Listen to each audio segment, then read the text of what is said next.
Hey guys, welcome back to Top 10, where we talk about your top 10 favorite topics. Don't forget to like, comment, share and subscribe. Number 1 is Roger Clemens.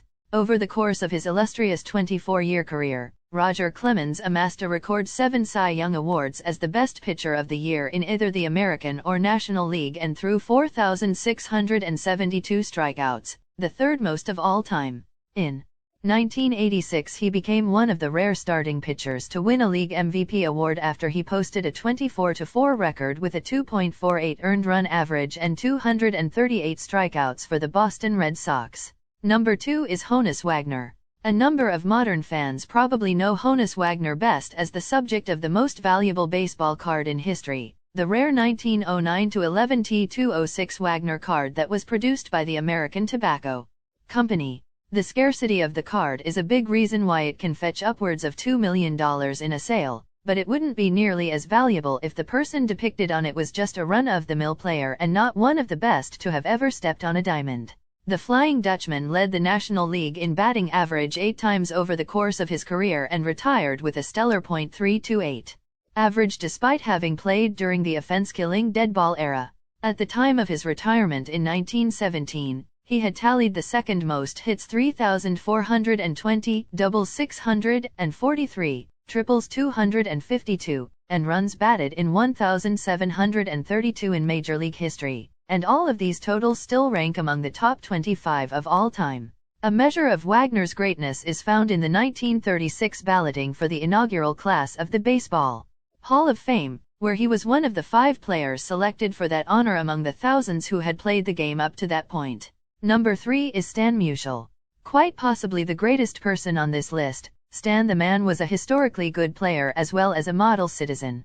The beloved St. Louis icon played his entire 22-season career with the city's Cardinals franchise and is as inextricably linked with his town as an athlete ever has been. Stan Musial led the Cardinals to 3 World Series titles, 1942, 1944, and 1946, while racking up just as many MVP awards, 1943, 1946, and 1948. As evidence that he was a man with a keen eye for the ball, Musial's highest single-season strikeout total was a paltry 46, in 505 plate appearances, as a 41-year-old who started in the Cardinals' outfield. He still hit .330 that year. His hitting was so consistently good that opponents often resigned themselves to their fate. Number 4 is Ty Cobb. Cobb was a supremely talented player who has the greatest lifetime batting average in Major League history, .366.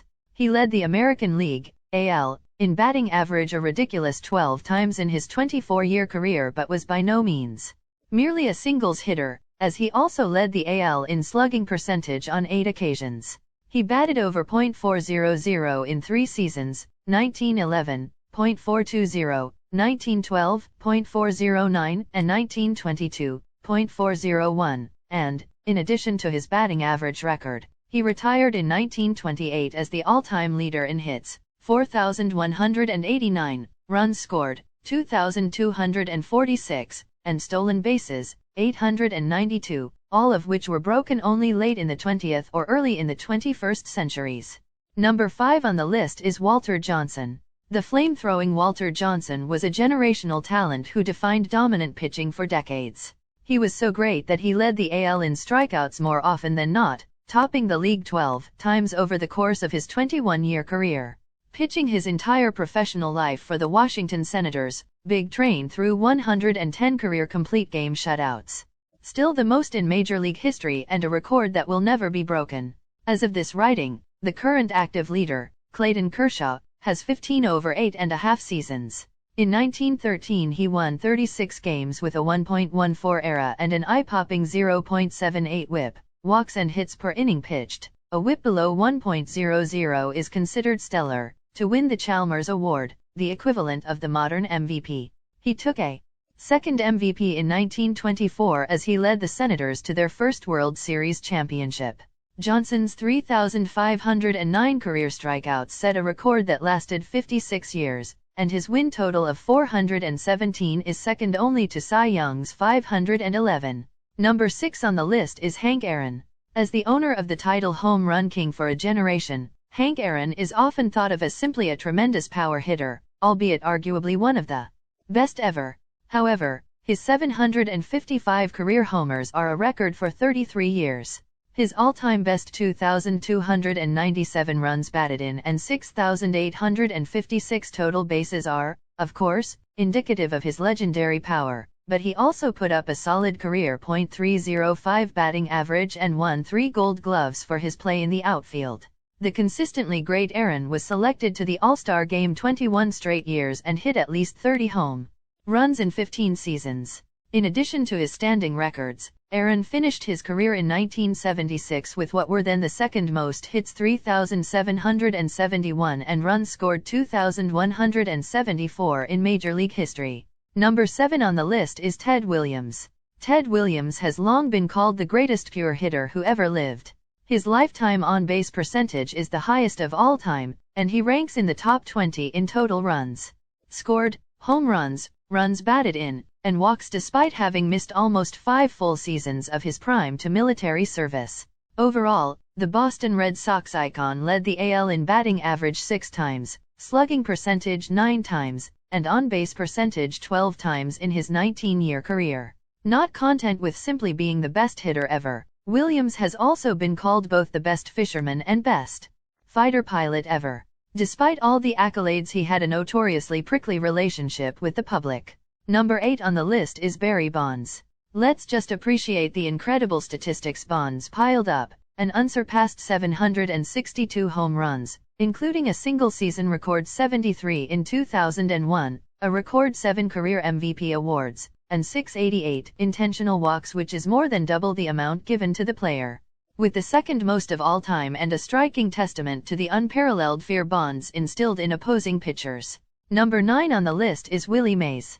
Not only did Mays rack up astounding totals at the plate, including 3,283 hits, 660 home runs, and 1,903 runs batted in, but his outstanding play in the outfield produced 12 consecutive Gold Glove awards 1957-68 and led many observers to call him the greatest all-around player the game has ever seen. In fact, the most iconic moment in Mays's career, and one of the most iconic in baseball history, came on defense, his over-the-shoulder catch at the warning track in the 8th inning of a tied 1954 World Series game that helped the New York Giants win that contest and, eventually, the championship. Number 10 on the list is Babe Ruth. His arrival in the major leagues was so seismic that it marked the end of the dead ball era. When he joined the majors in 1914, the all-time record for home runs in a season was 27. Within 7 years he had more than doubled it with 59, and he eventually produced a personal high 60 dingers in 1927. All told, he led the AL in home runs 12 times. He was such a prodigious power hitter that his astounding .690 career slugging percentage remains the best of all time, and the gap between his mark and second place is larger than the one between second place and ninth. Moreover, the charismatic Ruth was the first transcendent American sports superstar, routinely garnering headlines across the country for both his on-field exploits and his off-field celebrity. His play with the storied New York Yankees teams of the 1920s catapulted baseball to the prominence in the national consciousness that it still enjoys today. Not only was Ruth the greatest baseball player of all time, but he was the most important one too. I hope you all enjoyed this video. Don't forget to like, comment, share and subscribe.